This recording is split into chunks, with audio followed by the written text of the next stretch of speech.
Hola, buenas noches. Les saludo Gustavo Montenegro, hoy en Sin Filtro Electoral, el espacio de discusión y orientación cívica, en el cual hemos entrevistado a candidatos a la presidencia de la República, esta vez en el plano de la segunda vuelta, a 26 días de este nuevo encuentro con las urnas. Tenemos al candidato Guillermo Castillo de la agrupación Vamos, que es el compañero de fórmula de Alejandro Yamatei. Bienvenido, candidato. Buenas noches. Muchísimas gracias, Claudia, Gustavo, Carlos, por la invitación a compartir con ustedes y con su audiencia qué son los planes, las acciones y las estrategias que tenemos como Proyecto Vamos, y pues un saludo de parte del próximo presidente, el doctor Alejandro Yamatei. En efecto, como lo señala el candidato, nos acompaña hoy Claudia Acuña, editora de Actualidad. Buenas noches, Claudia. Buenas noches, Gustavo. También tenemos a Carlos Álvarez, que es periodista del área política. Buenas noches, Carlos. ¿Qué tal? Buenas noches, Gustavo, Claudia, candidato. Muchas gracias. Pues entramos en materia, candidato. La primera pregunta va en el sentido de qué fue lo que le llevó a usted a aceptar la nominación vicepresidencial, en este caso por el partido Vamos. Bueno, yo era gerente de INTECAP cuando el doctor Yamatei era director de presidios, y él llegaba mucho a mi oficina porque le dábamos capacitación a las personas privadas de libertad, y pues en algún momento le perdí la pista, pero fue hace 2 años y 10 meses que Alejandro me busca y me dice: mira, Willy, te quiero invitar a que me ayudes a formar un partido político diferente. La primera pregunta para mí era decirle: mira, ¿qué significa eso de partido político diferente? Porque pues hemos estado acostumbrados a partidos de mentiras integrados por personas indecentes. Pero conforme el tiempo pasó, me gustó realmente el proyecto, que tiene principios, que tiene ideales y con auténticos deseos de trabajar por este gran país, y comencé a involucrarme. No era esta realmente la intención, porque pues yo he estado trabajando para la Cámara de Comercio. Sin embargo, conforme el tiempo abarcó, yo estoy acá, y así que muy complacido, muy honrado. Creo que me cansé detrás de una computadora de estar tratando de criticar, y hagámoslo pues, participemos. ¿Considera usted que es la relevancia del papel de un vicepresidente y qué es lo que no ha funcionado hasta ahora en este cargo? Miren, como ustedes muy bien saben, es al vicepresidente al que le corresponde coordinar el gabinete, especialmente el económico y el social. Y yo creo que lo que ha hecho mucha falta es una verdadera coordinación interinstitucional. Nosotros, tanto en el ámbito en el que me he desempeñado como con las demás personas o grupos con los que platicamos, hay una queja de que no se toman decisiones, de que entre un mismo ministerio, a veces los viceministros tienen su propio ministerio en pequeño y no hay coordinación interinstitucional. Creo que hace falta un auténtico liderazgo en el que podamos definir cuáles son las acciones que queremos como país, ser más competitivos, más productivos, apoyar realmente la lucha de todos los grandes problemas que hay: la pobreza, el desempleo, educación, seguridad. En fin, el vicepresidente tiene un papel fundamental, y pues yo en alguna época fui viceministro de Trabajo, he estado formando parte de gabinetes, así que creo que tenemos que hacer una gran labor para cambiarle la dirección al país. Un tema muy importante, y es el gabinete. De ganar la segunda vuelta electoral, ¿cómo se va a integrar este gabinete? Nosotros, quiero contarles que somos el único partido que presentó el 18 de marzo, que se abrió el proceso electoral, un plan nacional de innovación y desarrollo. Cada martes, previo a la primera vuelta, estuvimos presentando a los líderes que están integrando las distintas mesas de trabajo: infraestructura, salud, educación, gobernación. Y hemos estado acopiando ya a personas de primer nivel, capacitadas, gente correcta, decente, honesta, que quiere a su país. Y en esa línea, pues ya tenemos definidas a muchas de ellas. Hemos estado esperando unos días nada más para poder dar ya a conocer los nombres, pero sí decirles que hay gente de primer nivel, comprometida con este gran país. Candidato, precisamente con eso, de las personas que podrían conformar el gabinete, ¿de qué sectores son? ¿De dónde vendrían estas personas? Hay personas que ya han estado trabajando no como ministros, pero sí haciendo gobierno y estando en algunas entidades, y otros que vienen de los sectores sociales, de la empresa privada. Es multidisciplinario y de diferentes ubicaciones, así que eso nos da la garantía de que vamos a tener un equipo que responda a las necesidades. ¿Y este gabinete se presentaría antes de la segunda vuelta o esperarían hasta después? A ver, el doctor Yamatei ya hizo una presentación días antes de la primera vuelta de quiénes son los que están coordinando cada una de las mesas de trabajo y de los ministerios. No necesariamente son ellos directamente los ministros, pero sí de ahí, de esos grupos, pueden salir los próximos ministros. O sea, reitero, gente calificada. ¿Cómo visualiza en este momento de una eventual victoria el tema del presupuesto? Digamos, ustedes han presentado varios proyectos grandes. ¿Cómo los van a financiar? ¿Qué papel va a tener el endeudamiento externo? Que si bien algunos lo consideran en niveles seguros, ya es bastante abultado. Sí. Bueno, nosotros sostuvimos la semana pasada casualmente una reunión con el señor ministro de Finanzas y nos estaba compartiendo cuáles son las proyecciones que se tienen para el presupuesto del próximo año, alrededor de 92 millardos de quetzales. Esto genera realmente una intención de nuestra parte de poderlo ajustar al Plan Nacional de Innovación y Desarrollo. Obviamente se tendrán que hacer algunas revisiones. Nosotros creemos que el endeudamiento no debe ser en este momento una de las acciones prioritarias para poder llenar esa brecha que se da entre lo que se recauda y los otros rubros que integran el presupuesto.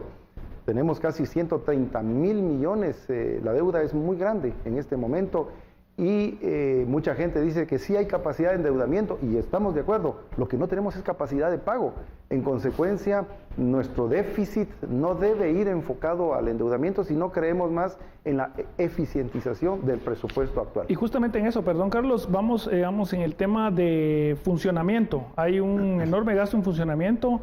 La burocracia ha crecido. El actual gobierno ofreció hacer un censo de burócratas que hasta la fecha no existe. ¿Cuál es la visión que tienen ustedes sobre el tamaño del Estado y cómo hacerlo más eficiente?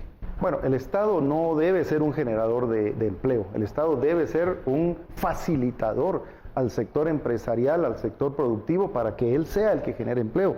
En efecto, nosotros tuvimos conocimiento de ese censo, pero nos pareció desproporcionada la cantidad, que eran casi 250 millones de quetzales los que se iban a gastar. Es muy urgente que podamos definir cuál es la burocracia. Son más de 500,000 personas las que están integrando en este momento todo el sector gobierno en las diferentes plazas, 011, 022, 029.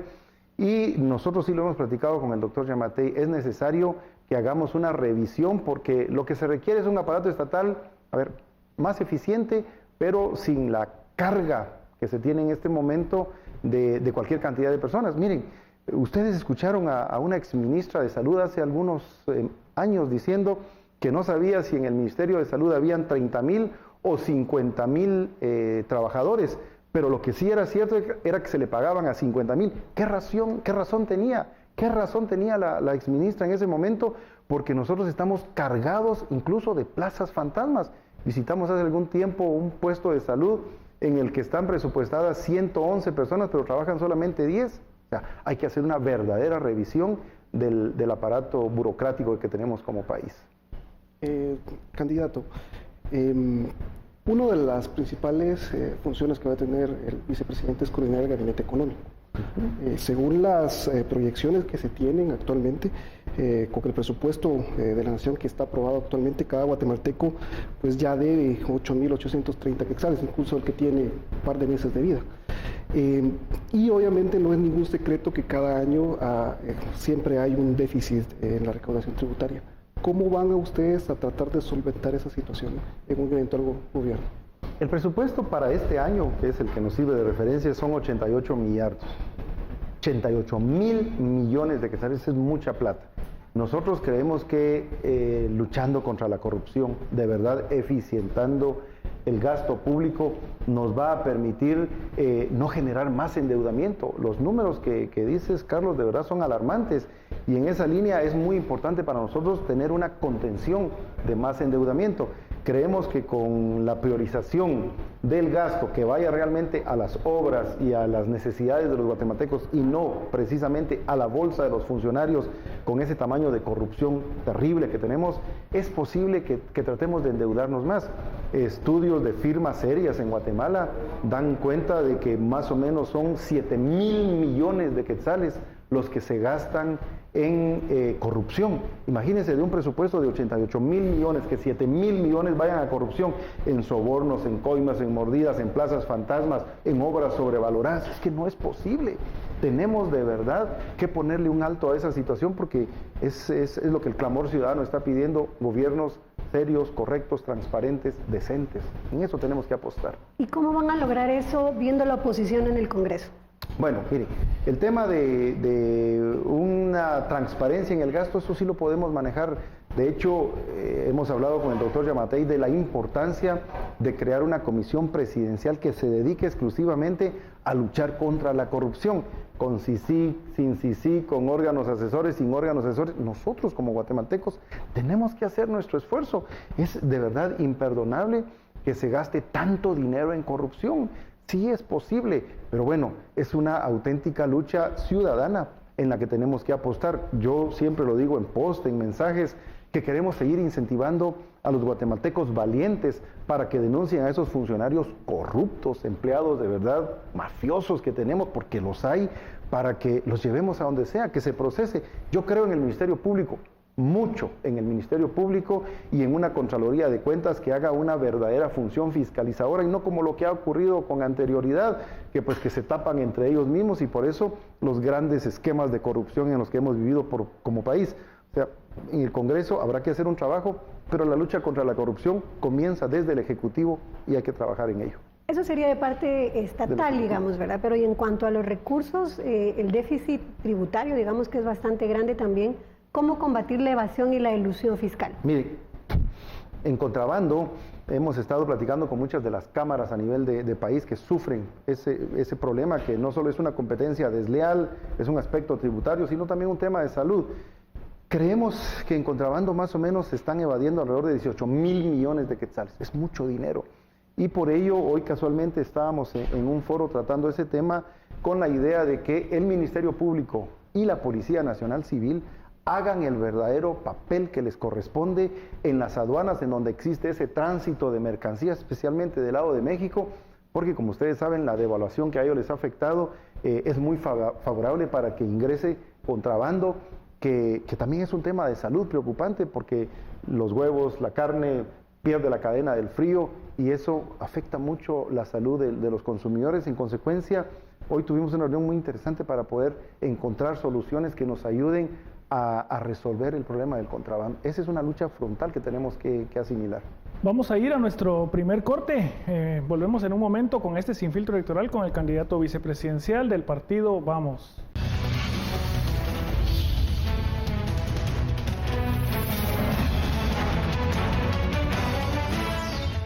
Estamos de vuelta en este Sin Filtro Electoral, el espacio de análisis y reflexión política. Esta vez tenemos como invitado al candidato vicepresidencial de Vamos, Guillermo Castillo. Carlos, tenías una pregunta. Exacto. Retomando el tema del Congreso, candidato. Bueno, hace un par de días ya el TSE oficializa cómo va a estar la próxima legislatura. Y ya no es ningún secreto que hay un partido que es contra el que ustedes están compitiendo en segunda vuelta, que va a tener una mayoría bastante grande en comparación de las otras bancadas. Por ejemplo, si vemos el caso de que llegan al gobierno y ustedes pues tienen que negociar el presupuesto. En este momento no hay una representación de Vamos en el Congreso. ¿Qué pasaría o cómo harían ustedes para cabildear un presupuesto en función de las necesidades y del programa que ustedes tienen? Bueno, eso lo platicamos casualmente con el señor ministro de Finanzas. O sea, la idea es que lo que ya se nos presentó después del día 11, que ya pues prácticamente se define el próximo binomio, poder sostener una nueva reunión antes de que el presupuesto llegue al Congreso. Creemos que en el Congreso ya son algunos ajustes que se pueden hacer. Lo importante es que desde el Ejecutivo pueda llegar una gran propuesta. Y luego de eso, miren, a ver, esta clase política actual fracasó. De verdad nos quedó a deber. Yo creo que ni siquiera han hecho el intento por hacer las cosas bien y lo que está requiriéndose la población. En consecuencia, yo esperaría que tomemos un papel serio de realmente qué es lo que queremos como guatemaltecos, hacia dónde vamos, definir una ruta de país y que pues nos preguntan eso, con una mayoría, qué pensamos hacer incluso el próximo año, cuál va a ser la gobernabilidad. Yo espero que se esté eligiendo gente decente en el Congreso, gente que piense en el país y en las necesidades y no únicamente irse a oponer a las decisiones del Ejecutivo. Si nosotros vamos a ser serios y vamos a hacer propuestas de beneficio para los guatemaltecos, pues lo menos que esperaríamos es una reciprocidad y que pueda haber una gobernabilidad. Obviamente, pues tendremos que hacer nuestros trabajos de cabildeo, pero sí quisiéramos creer que todos vamos a ir enfocados hacia un norte ¿Y como en país. algún momento han trazado la posibilidad de hacer una agenda común mínima de prioridades nacionales? En eso estamos exactamente trabajando. De hecho, ya como partido tenemos una agenda legislativa que es la que vamos a presentar al Congreso el próximo año. La idea es hacer una serie de modificaciones a leyes de gran beneficio, tributarias, servicio civil, la ley electoral y de partidos políticos, es decir, los temas que realmente nos interesan y en los que tenemos que empujar para atender las más grandes necesidades de los guatemaltecos. De acuerdo con la ley, el vicepresidente es el encargado de coordinar los gabinetes, los consejos y algunas comisiones específicas. Correcto. Pero hay entre estas instancias dos que son bastante relevantes y de las cuales no se ha escuchado mayores acciones, que son el Consejo de Vivienda, y el del Consejo Nacional de Ciencia y Tecnología. ¿Cuáles son las acciones que usted como vicepresidente, en dado caso, tendría para estas dos áreas? Mire, con el tema de vivienda es muy importante compartirles que el artículo 242 de la Constitución, que de hecho no se ha estrenado, manda al gobierno a crear fondos de garantía. Y nosotros en el tema de vivienda estamos muy preocupados. De hecho, es 1.8 millones el déficit de habitaciones a nivel de país, pero no estamos hablando de aquellas casas ostentosas, no. Son modelos que van, según una asesoría que recibimos, de 54, 66 y 74 metros cuadrados. La idea es poder dotar de una vivienda a las personas a un bajo costo, porque lo regalado no es apreciado. Tampoco estamos pretendiendo que todo se regale. Hay una gran diferencia entre solidaridad y solo dar y dar. El guatemalteco también está esperando algo, pero dispuesto a poder retribuir, porque si no, no hay dinero que alcance. Entonces, el Fondo de Garantía para la Vivienda nos va a ayudar muchísimo a poder llenar esa brecha que se tiene en el déficit habitacional. Y luego el CONCYT, CENACYT, que son pues las instituciones que están encargadas de aspectos de tecnología. Miren, nosotros estamos convencidos de que si algo realmente está requiriendo, especialmente mucha juventud, es mayor atención en aspectos tecnológicos. Hacer un verdadero gobierno electrónico, ya basta de toda esa burocracia de papeleo y en consecuencia es una de las instituciones. Yo de hecho he sostenido reuniones con algunas de estas organizaciones y personas y creemos que hay un trabajo importante en el que nos podemos enfocar. La tecnología, la ciencia son fundamentales para el desarrollo del país. Pero ¿cómo apoyar la investigación, digamos, en el área científica, tecnológica? No solo el gobierno. Sí, es muy importante lo que mencionas, Claudia.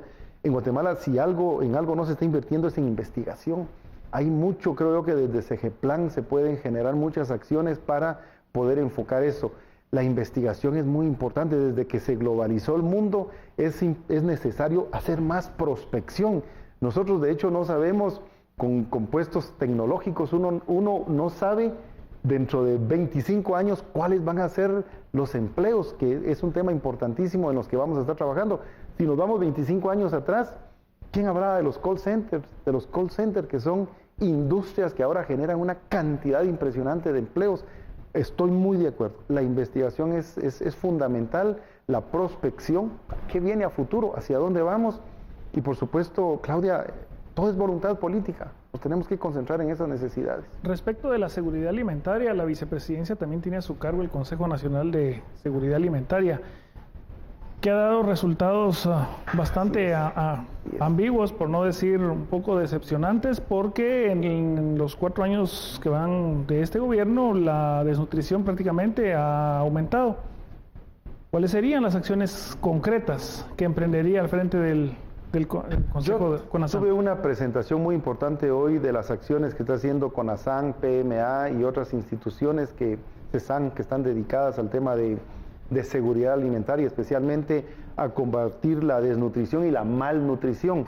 Miren, la ventana de los 1000 días es fundamental. Nosotros tenemos que apostarle para que los niños, los recién nacidos, puedan tener la dotación necesaria de la alimentación y las vitaminas para un crecimiento adecuado. Pero no se queda solamente en los niños, sino también en las madres. Las madres tienen que tener desde la concepción los complejos vitamínicos necesarios, las famosas prenatales, ustedes pues habrán escuchado, para que puedan llegar en mejores condiciones al parto y los niños puedan salir adelante. Nosotros estamos muy complacidos con las propuestas que tenemos en el Plan Nacional de Innovación y Desarrollo, con el programa APSA, que es la atención primaria en salud ampliada. Esto lo que nos va a permitir es, a través de la educación, porque es fundamental la educación, que las madres de familias aprendan a nutrir a los niños. Miren, ustedes pueden visitar los municipios del país y se dan cuenta que en las cunetas o en las calles, bolsas de chuchería, latas, plásticos, o sea, gastamos mucho dinero en cosas que no nos están alimentando. Y eso es lo que queremos nosotros, para que a través del Ministerio de Salud y de Agricultura particularmente podamos tener un enfoque que resuelva. Ahora mismo hay 4 o 5 instituciones que están velando por aspectos de nutrición y de alimentación, pero que no hacen una buena entre todas. O sea, tenemos que organizar los gabinetes dedicados a esas áreas. Candidato, algo que obviamente hace el CONASAN es ver esta situación del hambre estacional, que es un problema recurrente todos los años en nuestro país. Y lastimosamente estos programas que maneja el MAGA, el MIDES, siempre han sido tildados o señalados de clientelismo. ¿Qué acciones específicas haría en su gobierno para evitar que estas cuestiones de clientelismo eviten el avance de estos programas y obviamente lleguen y beneficien a las personas que en verdad lo necesitan? Un ejemplo, por ejemplo, antes de las elecciones hubo un señalamiento bastante fuerte hacia el MAGA por la entrega de cupones de alimentos que estaban siendo clientelares.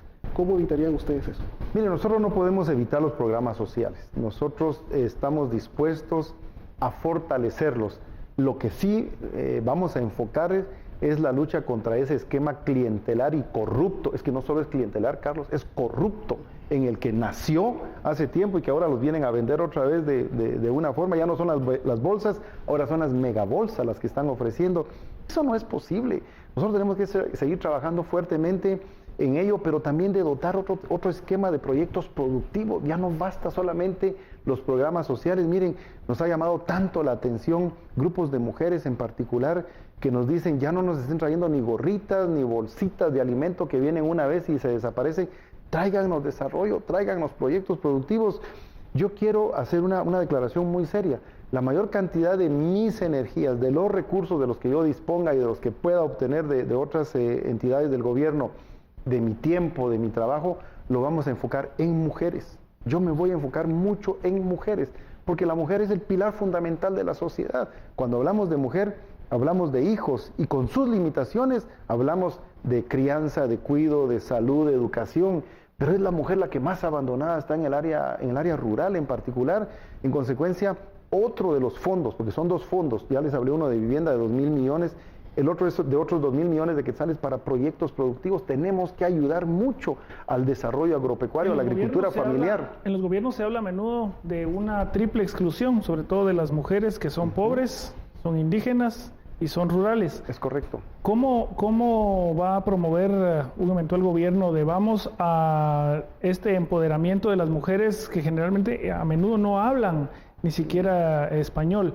¿Cómo va a proyectarse esa multiculturalidad en este eventual gobierno? En el país hay muchas organizaciones que están haciendo trabajos comunitarios de apoyo a la mujer. Yo creo que lo que ha hecho falta es generar más recursos que vayan canalizados al desarrollo, que vayan canalizados a un empoderamiento real de la mujer. Pero no, estas cuestiones demagógicas que se ofrecen por ahí, no, que puedan tener de verdad de los recursos. Miren, en esas áreas rurales y en los lugares en donde nosotros esperamos que haya más asociatividad, cooperativismo, encadenamientos productivos para que la mujer pueda ayudar a producir, que puedan exportar incluso hacia otros lugares y no sean los intermediarios los que le resuelven ese problema. Para eso van a servir los créditos. Si una mujer en el área rural va a una cooperativa, a un banco, a hacer pedir un crédito de 50,000 quetzales, no se los dan. No son sujetos de crédito, no tienen garantía. Para eso es que van a generarse esos recursos y, reitero, la educación, que es fundamental. Yo quisiera retomar un poco el tema siempre de mujeres, pero digamos, en el país hemos hablado de la desnutrición, de la malnutrición, pero no hemos tocado el tema de los embarazos en las niñas. Es decir, la desnutrición no viene solo por ser mujer, digamos, ¿verdad? Y estar malnutrida, sino que hay demasiadas niñas que son madres, ¿verdad? Entonces esa situación complica aún más En los primeros 2 meses de este año, más de 700 niñas de 10 a 14 años fueron embarazadas, y a veces por un familiar o por vecinos. De ellas, apenas el 2% estaba en la escuela. Les robamos su inocencia. En lugar de estar jugando con números, con letras, les toca irse a jugar a ser mamás. Y esas chiquillas ya no vuelven otra vez a la escuela. Miren, aquí volvemos al tema, son aspectos de educación. Tenemos que enfocarnos mucho en educación, y nos ha agradado sobremanera la relación que hemos tenido en estos días con la iglesia, tanto evangélica como católica, en las que ellos están dispuestos a apoyar este esquema para que logremos evitar embarazos. Ese es un serio problema que tenemos en Guatemala. La cantidad de niñas menores de 16 años que se embarazan en el año no nos permite como país generar una buena expectativa de hacia dónde vamos, ¿verdad? ¿Y cómo quitar ese cliché de que es cultural, ¿verdad? De que es el familiar el que tiene que, el que abusa de las niñas. Volvemos al tema de educación, Esto lo hemos platicado mucho ya con las personas que nos están viendo a la mesa de educación, para que podamos incidir mucho más en esa forma de poder capacitar a las niñas, a los adolescentes en las escuelas, de lo riesgoso que es. Tenemos 2 millones de niñas en preprimaria. En primaria, 2 millones. O sea, es una población escolar grandísima, y son alrededor de 530,000 en preprimaria. Pero tenemos que llegar a ese número de los 2 millones de adolescentes y de niños en las escuelas para poder resolver el problema. Es en la escuela, en la educación, y obviamente a través del hogar, ¿verdad? Lo dejamos aquí en este punto, candidato. Vamos a ir a un corte. Agradecemos su atención a este Sin Filtro Electoral con el candidato vicepresidencial de Vamos.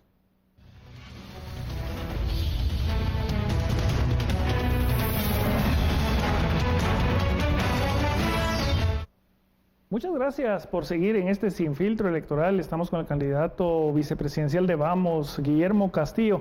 Viene en este momento una sección de preguntas cortas acerca de su vida. Claudia. Candidato, cuéntenos, ¿en dónde estaba a los 10 años? En Huehuetenango, estudiando la escuela primaria en Salvador Osorio.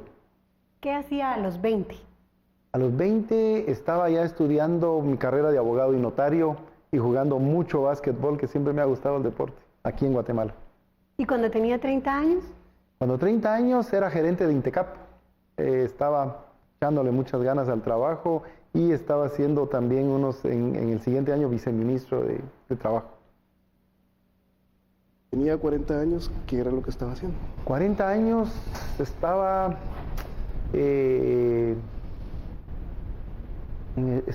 en el Ministerio de Trabajo. Cuando tenía 40 años estaba... 2005. En el 2005 era gerente de INTECAP, Cuando tenía 30 años estaba en INTECAP, pero estaba en otras posiciones, porque yo fui jefe de cooperación, secretario general del INTECAP, a los 30 años. A los 40 años, en el 2005, fui gerente de INTECAP. Perfecto. Ahora, candidato, ¿podría describirnos, por favor, cuál es su mayor cualidad? A ver, creo que tengo mucha conciencia social. No sé si porque vengo de un pueblo en donde me ha tocado vivir y conocer muchas experiencias y carencias, o porque yo lo soy así, pero tengo mucha conciencia social, y es en los temas en los que me quiero enfocar en el nuevo gobierno. Y a ver, ahora explíquenos, según usted, ¿cuál es su mayor defecto? Mi mayor defecto, tal vez que soy muy exigente, que soy muy puntual, porque en este país ser muy puntual es un defecto. Las demás personas terminan llegando tarde, como que si no ha pasado nada. Entonces, yo soy muy perfeccionista, muy exigente con los temas en los que tengo que trabajar. Muchas gracias, candidato. Usted tuvo una experiencia docente bastante amplia. ¿Cuál diría usted que es el principal problema que afronta la educación en el país, y cuáles serían las vías, las acciones para empezar a rescatar el sistema educativo? El sistema educativo se refiere a diversificado, universitario, porque me gustaría hablarle de algo de eso. Lo hacía un poco general, hablábamos un poco de la primaria, la cobertura. A nivel primaria necesitamos una verdadera reforma educativa. Es necesario actualizar mucho más a los maestros. Actualmente hay 20,000 maestros que no están siendo objeto de una actualización docente. y en consecuencia tampoco están siendo objeto de las mejoras salariales que corresponden. Y la actualización docente es obligada, es necesario que tengamos a los maestros de verdad bien formados. En otros países les pagan a los maestros por lo que los niños aprenden. Nosotros les seguimos pagando por la cantidad de alumnos que se gradúan. Eso no es posible. Luego de ello, en las escuelas primarias es necesario revisar bien la infraestructura. Hay muchos niños que todavía no tienen los escritorios adecuados, los materiales, la refacción escolar. Justo ahora primaria. El Ministerio de Educación está buscando 130 millones para reparar escuelas que son de lámina. Pero ya dijeron que no están en los pedazos. tienen y que difícilmente los van a conseguir. Miren, yo sé que es complicado, pero se tienen que hacer los esfuerzos porque no podemos seguir teniendo niños sentados en bloc o padres de familia que hacen cajas de madera para improvisarlos como escritorios. Tenemos que dotarles de la infraestructura suficiente. Eso es en la escuela primaria. A nivel técnico, a nivel superior, miren, nosotros no podemos seguir con carreras universitarias de garage, especialmente en las ciencias exactas, las ingenierías. Es algo en lo que más se está demandando el sector productivo, puestos de trabajo. Pero si vamos a formar ingenieros, médicos y otras ciencias exactas, es necesario que se cuente con el equipamiento adecuado para que puedan salir bien formados. Y en las ciencias sociales, miren, yo creo que ya las universidades deben tratar de mantener docentes por meritocracia y que sean experimentados. En muchas universidades cambian a los maestros cada año, y a veces muy jóvenes van a dar clases. No estamos formando profesionales de calidad así. ¿Incluyen esto usted a la Universidad de San Carlos en este juicio? Por supuesto. Yo puedo dar fe de mi facultad de Derecho que en alguna época pues vi que los docentes por compadrazgos con los decanos o con las personas que estaban de turno los cambiaban y los rotaban cada año, cada 2 años. Eso no es serio. Eso no es realmente el papel que nosotros esperamos de las universidades para poder graduar profesionales con excelencia. Candidato, usted fue catedrático universitario. Usted creo que es testigo de que Guatemala lastimosamente tiene una fuga de cerebros bastante grande, particularmente en las ciencias exactas, como usted lo mencionaba, porque simple y sencillamente no hay campo. En ese aspecto, obviamente, la educación tiene que ir amarrada con tener oportunidades en el país. ¿Cómo lograría amarrar esta situación de la academia a la vida real de Guatemala? Miren, es parte de lo que nosotros tenemos una gran expectativa con estos fondos de garantía y con todos los aspectos tecnológicos. Creemos importante apoyar mucho más el emprendimiento en Guatemala. Guatemala es uno de los 3 países con mayor calidad y cantidad de emprendimiento en América Latina, pero estamos haciendo muy poco por ayudar a las personas. Son más de 400,000 pymes, micro en particular, que están conformadas o por una persona o familiarmente por 2. A ellos hay que apostar. Son las pymes las que más empleos generan, los que más salarios pagan, los que más impuestos le llevan al gobierno, pero son los que están teniendo menos apoyo. Volvemos al tema, créditos. Yo creo que es importantísimo que se puedan dar más facilidades. De Guatemala las personas no se van porque quieren, se van porque no les estamos dando las condiciones necesarias y por ello mismo pues buscando otras alternativas, especialmente de empleabilidad. Tocando justo ese tema y que está en pleno fragor la discusión sobre la posibilidad de declarar el país a Guatemala como un tercer país seguro. Seguro, sí. ¿Cuál es la postura de su partido en este caso? Miren, es muy delicado. Nosotros le hemos sugerido, afortunadamente ya la Corte de Constitucionalidad hizo su papel y le ordena al presidente que él no puede firmar ese acuerdo de tercer país seguro, porque nos están metiendo en un soberano problema. El presidente Morales, el 14 a las 14, como decía un candidato presidencial, se sacude las manos y se va y le deja no al nuevo gobierno, al país, un gran problema con estar nosotros recibiendo migrantes de cualquier parte del mundo, porque ellos llegan a Estados Unidos, no se les da el asilo o no los admiten, entonces nos los mandan a Guatemala como un tercer país seguro para que nosotros lidiemos, pero no sabemos cuáles son los alcances del acuerdo, si vamos a tener algún tipo de cooperación, ayuda económica. ¿Dónde van a estar esos migrantes? No se ha manejado en total secretismo que totalmente. Van a estar concentrados en una frontera, van a andar ellos por la Libre, en la Antigua, en Petén, en cualquier lugar turísticamente, o sea, nos van a generar un problema. Y miren, por aspectos humanitarios uno dice, bueno, hay que revisarlo, pero si a eso se refiere el tema, bastante deuda tenemos ya nosotros con nuestros connacionales, como para estar atendiendo los problemas que nos van a venir a generar migrantes de otros lugares. En este momento nosotros no estamos de acuerdo con eso. Precisamente en ese tema, ¿cuál sería la política pública que impulsarían para apoyar a los migrantes guatemaltecos que pues buscan una mejora en oportunidades, pero también de aquellos que utilizan nuestro territorio como paso para llegar a Estados Unidos? Bueno, si van como paso, nosotros esperaríamos que sea solo eso, paso, y que no nos generen un tema complicado como ocurrió, ustedes se recuerdan, con esas migraciones de personas de Honduras que no se pueden detener. Es que si entran legalmente y solo van de paso, muy poco se puede hacer porque uno esperaría que abandonen el territorio. Y con el tema de nuestros migrantes, miren, aquí hay dos cosas encontradas realmente. Benditos migrantes, son héroes. Nosotros como país les hemos quedado a deber, pero ¿qué estaríamos haciendo nosotros si no se recibieran esos 9.8 millardos de dólares que inyectan a la economía del país? 9.800 millones de dólares, multiplíquelos a 7.8, son 63.000 millones de quetzales.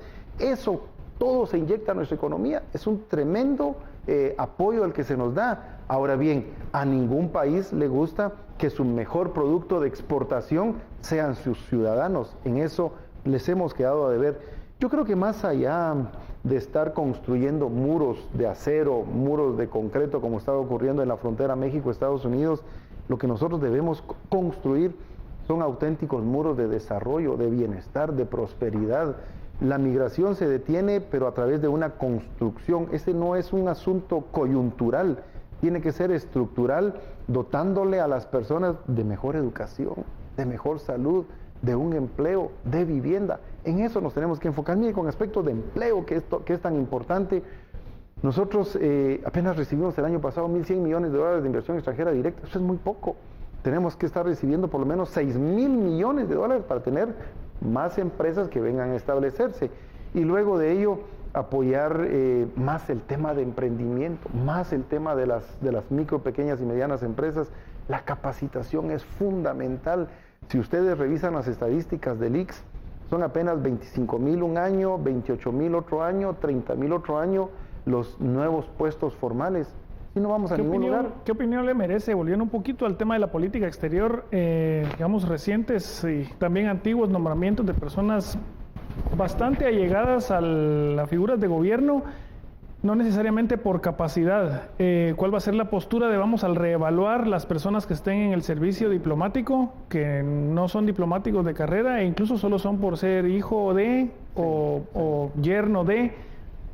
¿Cómo revisarán eso? Y la otra pregunta es si en algún momento, en algún punto leí, pudo haber sido una información de esa que circula así para atacar a su partido, que ustedes dejarían a 1 o 2 ministros del actual gobierno continuar en su gabinete. ¿Cuál es la verdad sobre eso?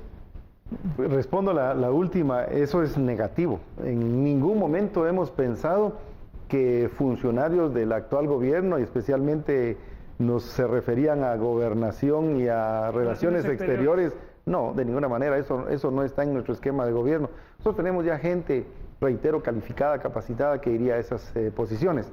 Y luego, el otro tema... El personal diplomático. El personal diplomático, miren, yo creo que aquí raya contra la meritocracia. Eso es parte de lo que tenemos que resolver. No podemos estar nombrando nosotros en puestos tan importantes a personas por un mero compadrazgo.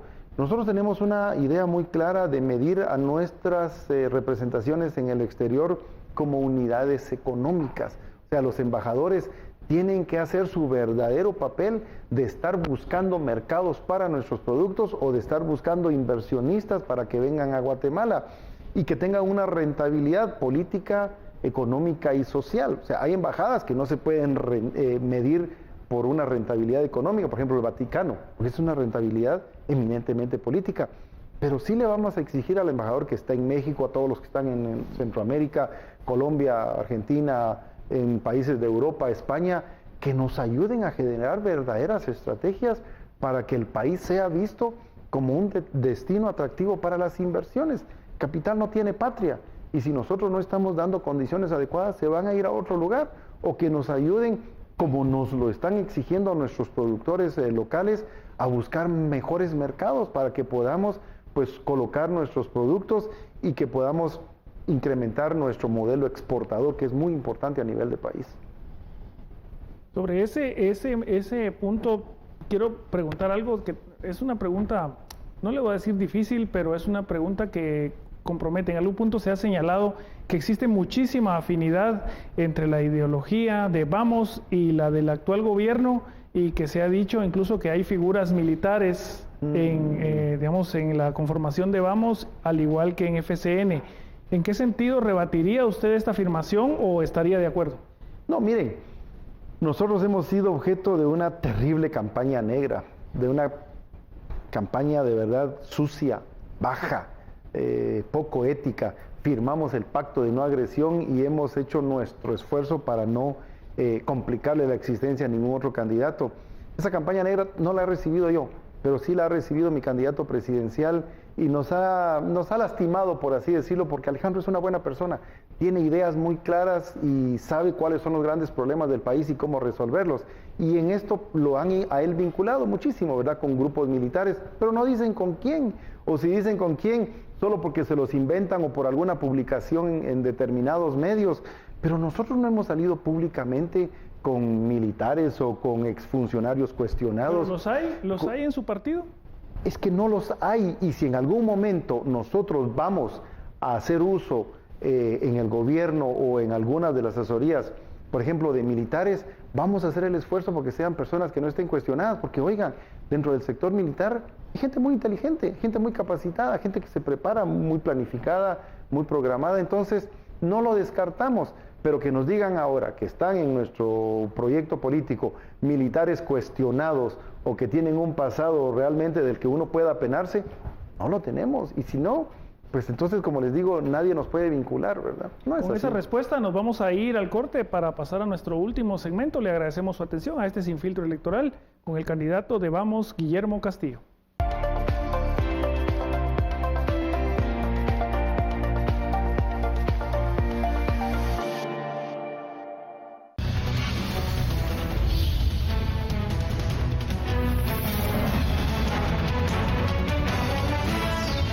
Llegamos al último segmento de este Sin Filtro Electoral. Estamos con el candidato de Vamos, Guillermo Castillo. Claudia, tiene la siguiente pregunta. Gracias. Candidato, tengo dos inquietudes que voy a unificar en una sola pregunta para tratar de aprovechar el tiempo y me gustaría saber qué alianzas políticas han hecho con los partidos de cara a la segunda vuelta electoral y cuáles son los financistas que pudieron haberse sumado en esta parte del proceso electoral al partido. Miren, más que alianzas con partidos políticos, hemos estado reuniéndonos con muchos simpatizantes de algunos partidos, por ejemplo, de humanistas, de Creo, no con los dirigentes ni con el partido en sí, sino con las bases que ellos han tenido. Se nos han acercado muchos alcaldes electos, muchos diputados electos, muchos alcaldes y diputados que van a terminar el 14 de enero y en particular muchas organizaciones indígenas, colectivos sociales, jubilados, sindicalistas, reforestadores, en fin, estamos complacidísimos con la respuesta que se ha tenido de personas que nos han acercado. Y luego, miren, con temas de financistas, qué complicado ha sido eso, con los problemas que han habido de persecuciones al sector empresarial y a otros, el flujo de dinero ha sido muy difícil. Nosotros tenemos nuestras cuentas muy claras en el Tribunal Supremo Electoral, que nos hace auditorías permanentes de quienes nos están nutriendo de dinero, y lo que viene, miren, son pocas ayudas económicas que personas individuales son las que las estamos aportando. A mí me ha tocado en algún momento que hacer aportes también, ¿verdad? Cuando dice reforestadores, son expatrulleros. Exactamente, expac, que nos están pidiendo si podemos continuar con el tema de bosques y agua para la concordia, o ver de qué forma se institucionaliza de mejor forma el tema de reforestación en el país. Con grupos o sin grupos de esta naturaleza, la reforestación en el país es obligada y nosotros vamos a destinar muchos recursos para que a través del Ministerio de Agricultura y especialmente del sector de bosques podamos hacerlo. Lo que pasa es que hasta ahora, por ejemplo, nosotros hemos pedido un mapeo de áreas reforestadas y no hay nada documentado, es decir, es uno de los gastos que más dudas generan. ¿Cómo lo van a manejar? Que no haya sido transparente. Sí. Yo creo que INAV está jugando un papel importante. A través de ellos tenemos que hacer mucho con el programa ProBosque, ¿verdad? En el que se han generado bastantes resultados. y a través, miren, de los aportes que se hacen a algunas comunidades en donde existe la menor cantidad de incendios. Cuando los bosques son administrados por ellos, los resultados son de verdad y ya que a la andamos vista. por esos terrenos, literalmente, las áreas protegidas en el país están siempre bajo amenaza. De hecho, actualmente en Laguna de la Choa hay una invasión, nadie hace nada. El Parque Mirador, que es quizás el último pulmón que le queda a este país, cada vez está más rodeado, están metiendo una carretera. Este gobierno impulsó una carretera en lugar de otros proyectos más sostenibles ambientalmente. ¿Cómo le van a entrar al tema ambiental? ¿Cuáles son las garantías de protección de lo que queda de la reserva natural del país? Ustedes saben que Guatemala es uno de los 3 países con mayor preocupación en temas de vulnerabilidad en aspectos ambientales. Nosotros estamos sujetos a cualquier desastre y en esa línea apoyar mucho, volvemos, la reforestación, la protección de nuestras cuencas. Nuestros ríos están desapareciendo porque no hay una estrategia realmente que pueda ayudarnos a enfocar aspectos ambientales. En esa línea, ya la Mesa de Ambiente hizo una presentación adecuada en la que nosotros estamos confiando cuáles son las acciones que se van a definir y especialmente pues dotar de los recursos que sean necesarios para ese apoyo. Hay que cuidar el ambiente. Candidato, usted menciona algo muy importante, dice que falta estrategias para el ambiente.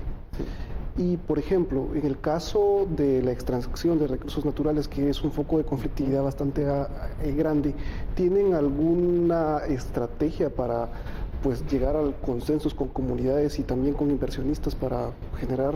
Miren, la explotación de los recursos naturales del país en muchas otras latitudes genera un desarrollo, genera apoyo. Estados Unidos, Canadá, México. Como país, como gobierno, nosotros no vamos a propiciar más conflictividad. Estamos convencidos de que eso en muchos municipios pues les ha generado un problema y en consecuencia vamos a atender las disposiciones del convenio 169. Recuérdense que la consulta es fundamental y si en una comunidad en donde se quiera hacer una exploración o una explotación minera, la comunidad, luego de la consulta, dice que no, ¿qué podemos hacer? ¿Se piensa, por ejemplo, mandaron alguna iniciativa de ley para reformar la ley de minería? Hay que hacer unas reformas considerables. Yo, por ejemplo, no estoy de acuerdo con las regalías que se están en este momento teniendo. Y luego de eso, reglamentar el convenio 169. Hay un mandato, porque nosotros no tenemos reglamentado el convenio 169, por eso todos los problemas que se están dando. La reglamentación es urgente, la tenemos que hacer y sobre esa fase definir qué es lo que viene en temas de exploración o explotación minera. Se nos ¿verdad? acaba el tiempo, temas varios urgentes. Aviones Pampa 3, ¿cuál es su opinión de ese caso, de los aviones argentinos? Pues creo que fue un error. Miren, no hay nada peor para un gobierno que tener que dar marcha atrás en sus decisiones. Lo de los aviones y lo del tercer país seguro creo que no le hizo mucho bien al gobierno del presidente Morales y creo que lo mejor era dar marcha atrás. Como exmagistrado de apelaciones, ¿cuál es su opinión acerca de los procesos de elección a través de postuladoras? Ya viene el siguiente que estará a cargo del actual Congreso. ¿Qué cambios deberían existir? Yo estoy muy preocupado por ello. Yo conozco el proceso de elección. Como ustedes saben, son 3 cuerpos los que eligen, electos en el Colegio de Abogados, magistrados y decanos. Quiero confiar mucho en lo que los decanos tienen que hacer. Los decanos juegan un papel fundamental y si ellos definen una estrategia en la que se tengan que sumar los que se eligen en el Colegio de Abogados y los magistrados que forman parte tanto de apelaciones como de Corte Suprema para la elección que es cruzada, podemos buscar. Miren, la justicia es uno de los pilares fundamentales de la democracia. Sin justicia no hay paz y en consecuencia, siendo ellos los operadores de lo que es la justicia, debemos de encontrar a la gente más proba. Sí la hay, gente calificada, pero esos procesos que han estado viciados, cooptados y que los han manipulado a su sabor y antojo tanto el sector político como otros sectores sociales, yo creo que tenemos que cambiar esa línea. ¿Cómo va a garantizar la transparencia? El gobierno de Vamos, ¿cómo va a garantizar la transparencia durante su gestión? Bueno, como comentaba hace un momento, nosotros queremos crear una comisión presidencial de transparencia que se enfoque mucho en la calidad del gasto, que se enfoque mucho en la recepción de las denuncias en contra de funcionarios y empleados públicos y particularmente crear mecanismos en los que permitan hacer un combate frontal a este, que es un gran flagelo que hemos tenido como país. y luego de eso yo estoy apostando de verdad mucho por la Contraloría, pero una Contraloría de Cuentas que sea preventiva.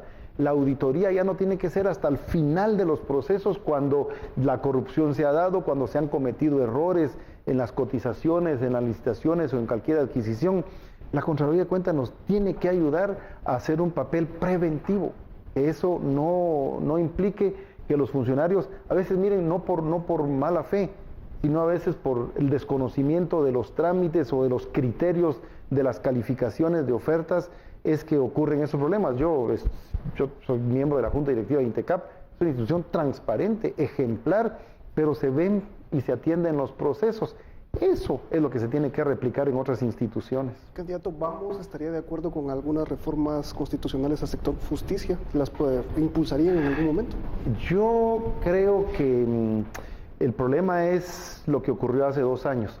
Las reformas fueron fallidas, pero fueron fallidas porque se le estaba metiendo mano a otros temas de la Constitución. La Constitución ni siquiera ha sido desarrollada en su totalidad. Y si nos vamos a meter a un proceso de reformas constitucionales en el que se mete un elefante y sale un camello, yo no estoy de acuerdo con eso. Yo tengo una formación muy constitucionalista y creo que nuestra Constitución actual puede responder a muchas de las necesidades que tenemos, especialmente con el debido cumplimiento de todas las leyes ordinarias. Es que ni siquiera cumplimos con la normativa actual y estamos haciendo cambios y cambios y cambios. No le encuentro sentido. Cumplamos lo que existe actualmente, ley y orden. Ley y orden es lo que necesitamos. Candidato, llegamos a la parte final de esta entrevista. Tiene usted sus 2 minutos para dirigirse a la audiencia y su cámara está ahí. Pues muchísimas gracias. Reiterarles nuevamente el agradecimiento por escucharme y por contarle a ustedes cuáles son las acciones y las estrategias que tenemos. Decirles que como país de verdad hemos perdido norte. Perdimos el rumbo, perdimos la estrategia y es necesario que nos enfoquemos por un sendero, pero no por un sendero ni por un norte cardinal, sino por un sendero que nos lleve pues sobre una base de seguridad, justicia, paz, desarrollo, prosperidad, que es lo que los guatemaltecos estamos esperando. Este 11 de agosto, más que un proceso de elecciones, es un tema de generaciones. ¿Qué país es el que queremos construir y hacia dónde vamos a enfocar nuestras acciones para que podamos devolverle a los guatemaltecos pues la esperanza perdida de que sí es posible luchar por un país distinto? Así que este 11 de agosto los invitamos a que voten por el proyecto Vamos y que nos den su voto de confianza. No los vamos a defraudar. Muchísimas gracias al candidato Guillermo Castillo del grupo del partido político Vamos, candidato vicepresidencial. Agradecemos también a Claudia Acuña su presencia en este foro. Gracias, igualmente Claudia. a Carlos Álvarez, muchas gracias, y a ustedes muchas gracias por haber seguido este programa. Les recordamos que la siguiente entrevista será con el candidato vicepresidencial del Partido Unidad Nacional de la Esperanza, UNE. Aquí en Prensa Libre y Guatevisión, recuérdelo, siempre estamos para servirle a usted.